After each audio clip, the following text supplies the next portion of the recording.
ಮನೆಗೆ ತಕ್ಕ ಮಗನಾಗಬೇಕೆಂಬ ಮಮಕಾರ ಹತ್ತವರ ಕರಳಲ್ಲಿ ತುಂಬಿಕೊಂಡಿದ್ದರು.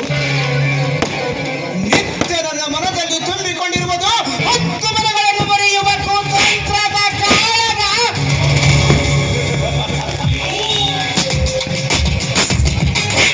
ಹೆತ್ತವರಿಗೆ ಬೇಕಾಗಿರುವುದು ನಿತ್ಯ ನ್ಯಾಯ, ನೀತಿ, ಧರ್ಮ. ಆದರೆ ಅದೇ ರಕ್ತವನ್ನು ಹಂಚಿಕೊಂಡು ಬಂದಿರುವ ಈ ಮಹಾದೇಶದ ಹೃದಯದಲ್ಲಿ ತುಂಬಿಕೊಂಡಿರುವುದು ಕಂಡ ಕಂಡ ಕಂಡ ಕಂಡ ಯೌವನದ ಹೆಣ್ಣುಗಳು.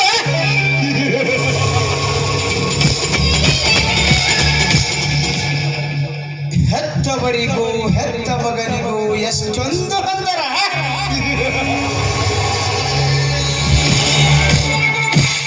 ಬಹಿರಂಗದಲ್ಲಿ ಬದುಕುವುದು ಹೆತ್ತವರ ಕೀರ್ತಿ, ಅದೇ ಅಂತರಂಗದಲ್ಲಿ ಬದುಕುವುದು ಈ ಮಹಾಂತೇಶ್ವರಿಯಲ್ಲಿ ವಿಷದ ಕಂಡ.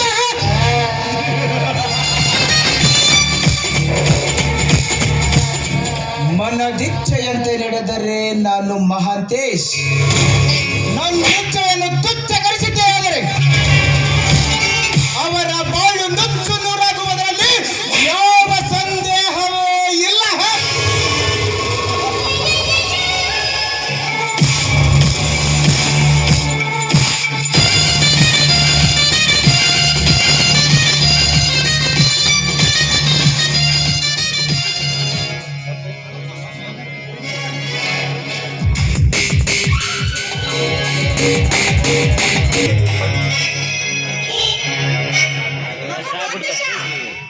ಅಲ್ಲ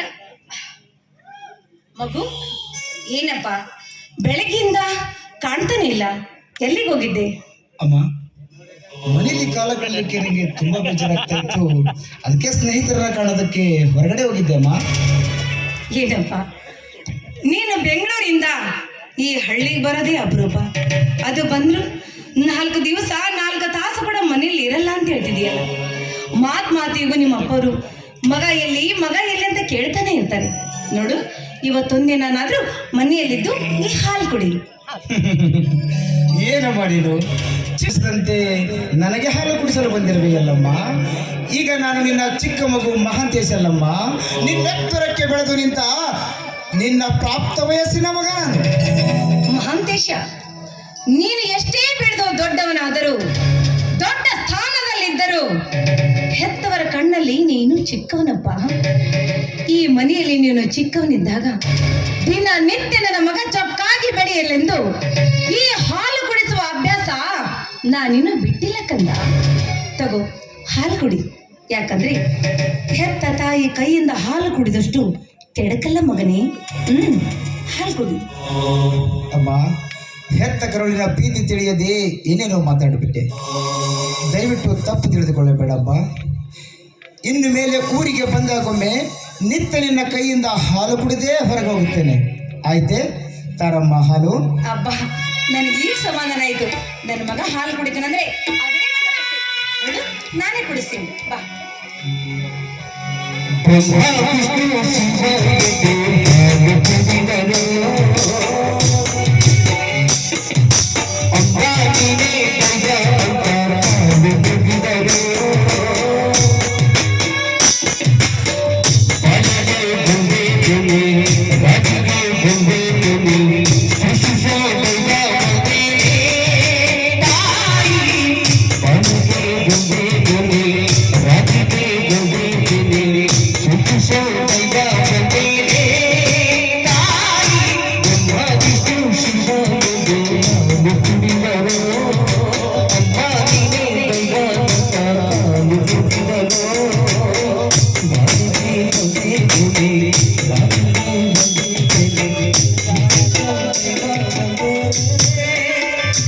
ಅಮ್ಮ, ಈಗಾದರೂ ಸಂತೋಷವಾಯಿತೇ ನಿನಗೆ? ಅಮ್ಮ, ನಿನ್ನೆ ರಾತ್ರಿ ನಾನು ಮನೆಗೆ ಬಂದಾಗ ತುಂಬ ಹೊತ್ತಾಗಿತ್ತು. ಅಪ್ಪಾಜಿಯವರೇನಾದರೂ ತಪ್ಪು ತಿಳಿದುಕೊಂಡ್ರೆ? ನೀನು ಮಾಡಿದ ತಪ್ಪು ಅವರ ಕಣ್ಣಿಗೆ ಬಿದ್ದರೆ ತಾನೇ ಅವರ ತಪ್ಪು ತಿಳ್ಕೊಳ್ಳಿ. ನೀನು ಬರುವ ಸಮಯದಲ್ಲಿ ನಿಮ್ಮ ತಂದೆಯವರು ಮನೆಯಲ್ಲಿರಲಿಲ್ಲ. ರಾತ್ರಿ ನೀನು ಕುಡಿದು ಅಲುಗಾಡುತ್ತಾ ಬರುವುದು ನಾನೇ ಕಂಡು ನಿನ್ನ ಕೈ ಹಿಡಿದು ಕರ್ಕೊಂಡೋಗಿ ಒಳಗಡೆ ಮಲಗಿಸಿದೆ. ನಿಂತು ಮಾತಾಡುವ ಸ್ಥಿತಿಯೂ ನಿನಗಿರಲಿಲ್ಲ. ನಿನ್ನ ಘನತೆಯ ಅರಿವು ಕೂಡ ನಿನಗಿರಲಿಲ್ಲ. ನೀ ಮಾಡಿದ ತಪ್ಪು ನಿಮ್ಮ ತಂದೆಯವರ ಕಣ್ಣಿಗೆ ಬೀಳಲಿಲ್ಲಲ್ಲ, ಅದೇ ನನ್ನ ಪುಣ್ಯವಪ್ಪ, ಅದೇ ನನ್ನ ಪುಣ್ಯ. ಹೌದು ಮಗನೇ, ಎತ್ತ ತಾಯಿಯಾಗಿ ಹೇಳ್ತಿದ್ದೀನಿ.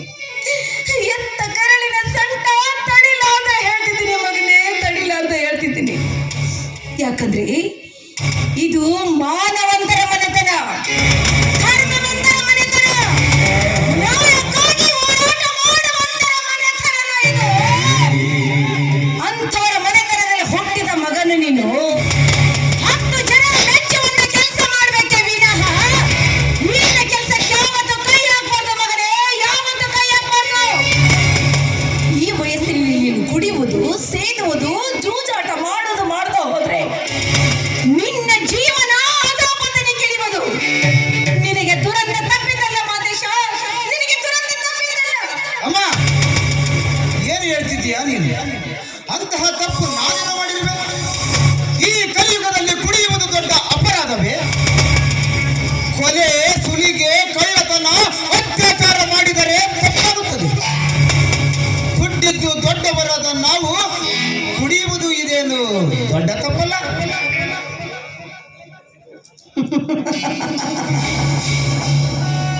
ಹಾಗಂತ ನೀ ತಿಳ್ಕೊಂಡಿದ್ದೀಕಂತ ನಾವು ಹೆತ್ತವರು ತಿಳ್ಕೋಬೇಕಲ್ಲ. ಅಂದ್ರೆ ಇದು ಸಂಸ್ಕೃತಿ ಸಂಪ್ರದಾಯಸ್ಥರ ಮನೆತನ. ಈ ಮನೆತನದಲ್ಲಿ ತಪ್ಪಿಗೆ ಯಾವತ್ತೂ ಆಸ್ಪದವಿಲ್ಲ. ತಪ್ಪು ಮಾಡಿ ಜಾಗದಲ್ಲಿ ನಿಂತವರು ಯಾರೇ ಇರಲಿ, ಅಂತವರಿಗೆ ಶಿಕ್ಷೆ ಯಾವತ್ತೂ ತಪ್ಪಿದ್ದಲ್ಲ ಮಂದೇಶ, ಯಾವತ್ತೂ ತಪ್ಪಿದ್ದಲ್ಲ. ಅಂತವರ ಮನೆತನದಲ್ಲಿ ಹುಟ್ಟಿದೆವು ನೀನು. ಇಂಥ ಮನೆತನದಲ್ಲಿ ಹುಟ್ಟಿದವನು ನೀನು ಯಾವ ತಪ್ಪು ಮಾಡಬಾರ್ದು ಅನ್ನೋದೇ ಎತ್ತವರ ಆಸೆ, ಎತ್ತವರ ಆಸೆ. ತಪ್ಪಿ ನಡೆದಿದ್ದಾದ್ರೆ ನಿನ್ನ ಜೀವನಕ್ಕೆ ಕೆಟ್ಟಾಗೋದು. ಎಚ್ಚರ ಮಾದೇಶ, ಎಚ್ಚರ. ತಿಳಿಯಿತಮ್ಮ ಹೆತ್ತವರ ಆಜ್ಞೆ. ಇನ್ನು ಮೇಲೆ ಯಾವ ತಪ್ಪಾಗದಂತೆ ನಡೆದುಕೊಳ್ಳುತ್ತೇನಮ್ಮ.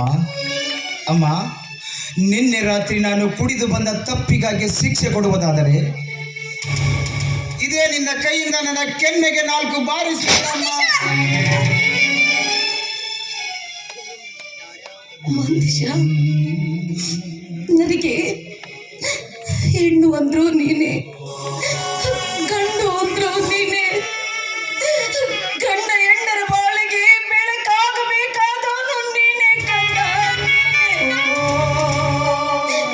ನಿನ್ನ ಕೆನ್ನೆಗೆ ಒಡಿಯುಟ್ಟು ಸಣ್ಣ ಗುಣದ ಹೆಣ್ಣು ನಾನಲ್ವಪ್ಪ, ನಾನಲ್ಲ. ಯಾಕಂದ್ರೆ ನಿನ್ನ ನಡೆ, ನುಡಿ, ರೀತಿ, ನೀತಿ ಚೆನ್ನಾಗಿರ್ಲಿ ಅಂತ ಆಶಿಸ್ತೀನೋ. ಯಾಕೆ ಹೇಳು, ನೀನು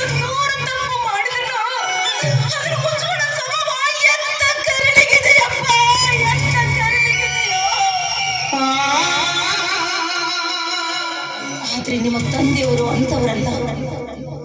ದುಷ್ಟರನ್ನ ಕಂಡ್ರೆ ಕೆಂಡ ಕಾರ್ತಾರೆ, ಕೆಣಕನನ್ನ ಕಂಡವರು ಕೈಕಲ್ಲ ಕಟ್ಟಿ ಹಾಕ್ತಾರೆ, ಕಳ್ಳನ ಕಂಡವರು ರುಂಡಾಡಿ ಕೈಗೊಳ್ಳುವುದನ್ನು ನಿಷ್ಠಾವಂತರಾಗಲು ನಿಮ್ಮ ತಂದೆಯವರು. ಅಂತವರ ಮಗನಾದ ನೀನು ಅಷ್ಟೇ ನಿಷ್ಠೆಯಿಂದಿರಬೇಕನ್ನೋದು ಎತ್ತವರ ಆಸೆಯಪ್ಪ, ಎತ್ತವರ ಆಸೆ. ಅಮ್ಮ ಅಮ್ಮ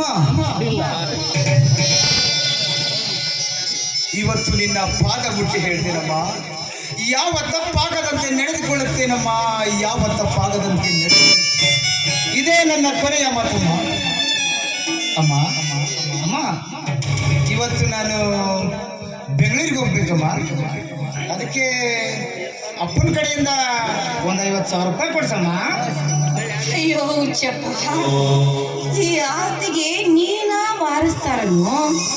ನೀನ್ ಎಷ್ಟು ಖರ್ಚು ಮಾಡಿದ್ರು ಕೇಳೋರು ಯಾರೂ ಇಲ್ಲ. ಯಾಕಂದ್ರೆ ನಿಮ್ಮ ತಂದೆಯವರ ಆಸೆ ಒಂದೇ ಒಂದು, ಮನೆಗೆ ತಕ್ಕ ಮಗ ನೀನಾಗಬೇಕು ಅಂತ. ಅಷ್ಟೇ ನೋಡು, ಇಷ್ಟರಲ್ಲಿ ನಿಮ್ಮ ತಂದೆಯವರು ಬರ್ತಾರೆ. ನೀನು ಚಿಂತೆ ಮಾಡಬೇಡ. ಅವ್ರಿಗೆ ಹೇಳಿ ನಿನ್ಗೆ ಎಷ್ಟು ಹಣ ಬೇಕೋ ಅಷ್ಟು ನಾನು ಇಳಿಸ್ಕೊಡ್ತೀನಿ. ನಾನಿರ್ಬೇಕಾದ್ರೆ ಯಾಕೋ ಚಿಂತೆ ಮಾಡ್ತೀಯಾ? ನಮ್ಮ ಚಿಂತೆ ಏನೂ ಇಲ್ಲ.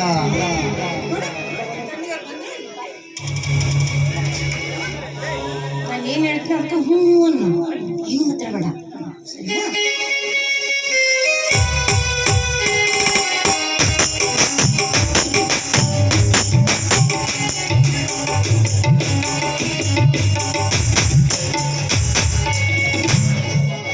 ಏನು ಮಹಾದೇವಿ, ತಾಯಿ ಮಗ ಇಬ್ಬರು ನಿಂತುಕೊಂಡು ಏನೋ ವಿಚಾರ ಮಾಡುತ್ತಿದ್ದೀರಲ್ಲ? ಏನಿಲ್ರಿ, ಅದೇ ನನ್ನ ಮಗ ರೀ